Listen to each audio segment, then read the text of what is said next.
గత 20 నుండి 30 సంవత్సరాల్లో ఉగ్రవాదం అనేది కేవలం భారత్ లాంటి అభివృద్ధి చెందుతున్న దేశాలలోనే కాకుండా అభివృద్ధి చెందిన దేశాలకు కూడా ఒక వ్యాధిలా అంటుకుంది. 9/11 గుర్తుంది కదా? ఒకవైపు చాలా రీసెర్చ్ జరిగింది ఈ కౌంటర్ టెర్రరిజం మీద.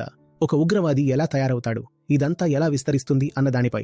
అప్పుడు తెలిసింది ఏమిటంటే, దక్షిణ ఆసియా, ఉత్తర ఆఫ్రికా, వెస్ట్ ఆసియా లాంటి ప్రాంతాల్లో సామాజిక పరిస్థితులు బాగా లేవు అని.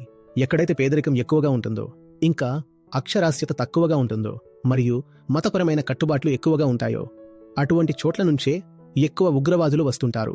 పేదరికం, అజ్ఞానం మరియు మత కట్టుబాట్ల వాతావరణం. కొన్ని చోట్లల్లో డాక్టరేట్ చేసిన వాళ్లు కూడా పట్టుబడ్డారు. ఇంజనీర్ చేసిన ఉగ్రవాదులు కూడా ఉన్నారు. ఇలాంటి వాళ్లు కూడా ఉన్నారు, కానీ వాళ్ల సంఖ్య తక్కువ.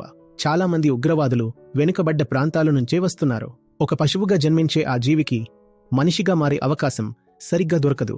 కాబట్టి మనం అర్థం చేసుకోవాల్సింది ఏంటంటే, ఉగ్రవాదం అనేది అజ్ఞానపు చీకట్లోనే ఎదుగుతుంది.